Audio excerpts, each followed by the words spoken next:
Here's where we're going to start. We're going to start with the Charlotte Hornets. 2-1 so far through 3 games. And the thing that stood out to me is the Charlotte Hornets look like a competent basketball team. And now, I know that's not saying they're a great basketball team. I don't necessarily know if that means that a good basketball team. I'm not predicting them to make the postseason necessarily right now. But they just look like a basketball team that finally just knows how to actually play for a full 48 minutes where everything looks not just aesthetically pleasing, but like they know what they're doing. I know that sounds kind of weird given that they are professionals, but I think a lot of people could say that when you watch the Charlotte Hornets play the last couple of years, led by Lamelo Ball, they look like a very erratic basketball team where it seems like on a night to night basis, when you factor in the fact that they haven't really had real blue chip talent over the last couple of years to rely on, they just seem like they don't know what they're doing on a night to night basis, and I think it's contributed to the reason why they've been so bad over the last couple of years. And I think you saw a glimpse of what they're capable of as a team with like real competent basketball players across the entire 8 to 10 man roster when they made those trade acquisitions for like Grant Williams and Seth Curry beforehand, right? It was this I think it was literally earlier last season or the season prior, and you saw this like glimpse of hope where you're like, wait a minute. So if they just have a decent roster full of like NBA caliber players, right? Not your Nick Smith Juniors of the world, right? Who just seem like real, I don't even know what to really describe them as in this sense, right? But guys that just don't stick in the league, right? And just get guys that actually have a real place in the NBA. What can this team look like? And they were actually pretty decent. And so this year, you see, even with Brandon Miller going down with injury early on, you draft Con Knipple, you bring in Collin Sexton, who's been big time so far through the first 3 games. LaMelo Ball's playing well. Ryan Kalkbrenner out of Creighton has been solid at the center position. That was going to be one of the biggest questions coming into this year after moving off of Mark Williams, letting Nick Richards go as well. What was the center situation going to look like? And Ryan Kalkbrenner so far throughout these 3 games looks relatively solid, especially on the rebounding tip, as a guy that I think you can trust in the middle as a solid offensive and defensive rebounder. Now, as a rim protector, a little bit more questionable, but as somebody that you can feel like competent throwing out, again, that word is going to be very frequent throughout this subject. He's somebody that you know for 25 to 30 minutes a night, you can just trust him on the floor as a legitimate, guy at the 5. But here's what stood out to me, and this is the reason why they're so intriguing to me through 3 games. I'm going to go through all of these stats where the Charlotte Hornets rank in the top 5 in the NBA through 3 games. Now, again, I understand sample size is small, and I know that, one of these games was against the Nets. So, I mean, a little bit skewed, but here's the thing. The Charlotte Hornets are currently tied with the Denver Nuggets for the most points per game with 132. The Charlotte Hornets are also top 5 in assists per game with 31. The Denver Nuggets and Utah Jazz both are tied for first with 31.5. Also, the Charlotte Hornets are number 4 in three-pointers made with 48. The Golden State Warriors lead with 51. The Charlotte Hornets are second in the NBA, or tied for second in the NBA, with the Sacramento Kings for the second highest three-point percentage behind only the Philadelphia 76ers. The Hornets are hitting 41.4% of their threes. Philly's hitting 43. Shout out VJ Edgecombe, because boy, oh boy, has he been solid. Him and Tyrese Maxey have been able to knock down those from big time. Charlotte Hornets have the 3rd highest offensive rating in the NBA behind only the LA Clippers and the Denver Nuggets. But let's go into some of the other like nuanced stats where they're still sticking really high up in there. Catch and shoot points per game, 47. The next closest, Golden State with 42. The Charlotte Hornets off of elbow jumpers, 8 points per game, top 5 in the NBA, just behind the Houston Rockets. Mind you, the Houston Rockets have one of the best elbow jumper shooters in the NBA in Kevin Durant at their starting 2/3.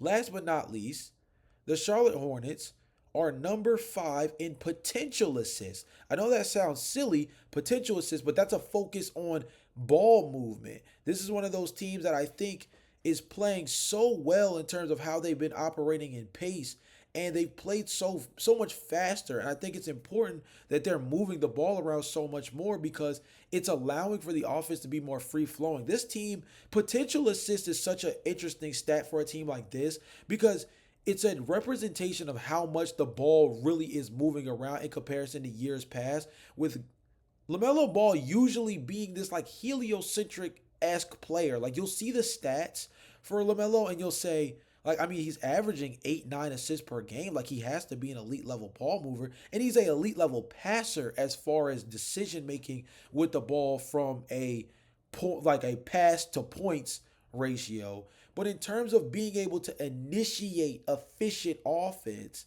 he's not a real point guard from the perspective of being able to get guys in good offense, get the ball banging around constantly, and allowing for open opportunities to kind of present themselves. Instead, it's a lot of Lamelo Ball isolation, self-shot creation, and then kind of in the span of, the last couple of seconds of a shot clock, or being able to hit guys on hit-ahead passes in transition. Like those are the kind of ways that Lamelo Ball tends to accumulate his assists. But this Hornets team is starting to actually play a lot more together. And there was a whole bunch of news out of camp that was talking about, Collin Sexton as a like vocal leader in the locker room for the Hornets coming into his first season with the team. And I think that's huge for him. He's coming from a Utah Jazz team that was blatantly taking over the last 2 years. And Collin Sexton is a player who I think, despite, being an undersized guard, he was a guy who got a bad rap with the Cleveland Cavaliers, personally. I feel like his lack of a fit next to Darius Garland erased how effective of a scorer he was coming out of Alabama, drafted, top 10 in the NBA, as a guy that was really productive in his first couple of seasons with the Cavs. Now, was it pretty? No. But this was a guy who was a really high-level scorer for the Cleveland Cavaliers, and a guy who, after being moved from Cleveland, kind of faded into the ether despite being a guy that really should be considered as, a six-man of the year caliber talent on a competent team like the Hornets look like right now. And it's good to see them playing this kind of basketball because they're starting to kind of put it together, right? LaMelo Ball, Brandon Miller, Colin Knippel, Ryan Kalkbrenner, Miles Bridges, Collin Sexton, Trey Mann.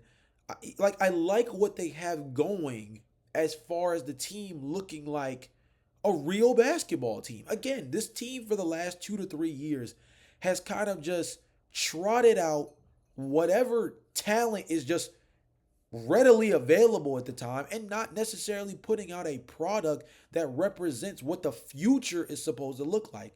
For the last 3 to 4 years, you can make the argument that outside of drafting Brandon Miller last year,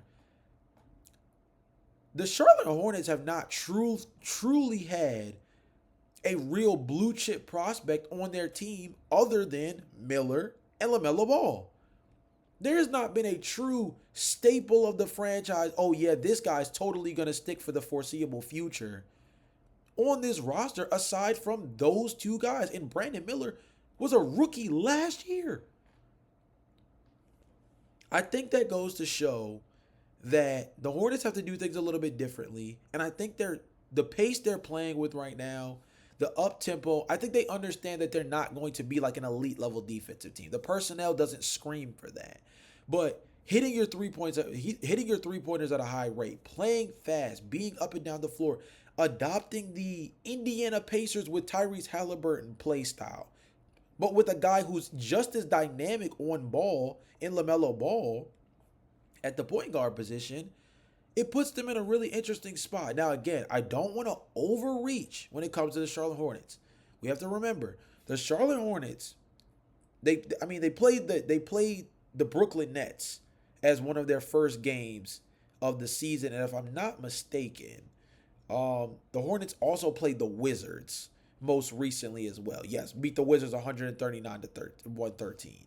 So Of their first 3 games, the only team that looked even relatively viable were the 76ers, who we still have questions about. They lost that game 121 to 125. And there was another really strong game from Tyrese Maxey. Quentin Grimes went completely off. Joel Embiid had 20 points in 20 minutes. And they still only lost by 4 points in this game. Other than that, you play the Nets and the Wizards. It surely is going to skew things a little bit. So we'll see how their next couple games go with them playing the Miami Heat, who we'll talk about a little bit later on in the podcast, the Orlando Magic, as well as the Minnesota Timberwolves in their next 3 games this upcoming week. So there'll be some real opportunity to see if some of these early stints are going to stick. But I am happy to say that this Charlotte Hornets team, they look different. I don't know if they are different, but they look different. And I think that's a big step in the right direction for a Hornets franchise that is kind of just been swimming in the middle of the pond with nowhere really to go. And I think that this season, whether they make the playoffs or not, the goal of this season is to figure out who the mainstays are. It feels like Lamelo is still a mainstay. It feels like everything around the organization indicates they still believe in him as the franchise point guard.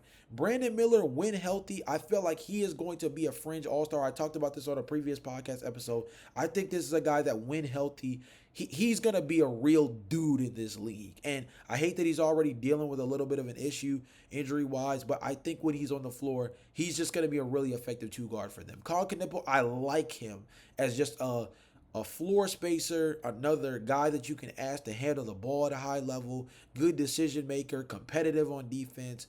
And like I said, I think Ryan Kalkbrenner is going to be a sneaky steal for them as a guy who out of Creighton has actually been really solid for them in the early going of this season. You guys let me know in the comment section down below how you guys feel about the Hornets in the early portion of the year.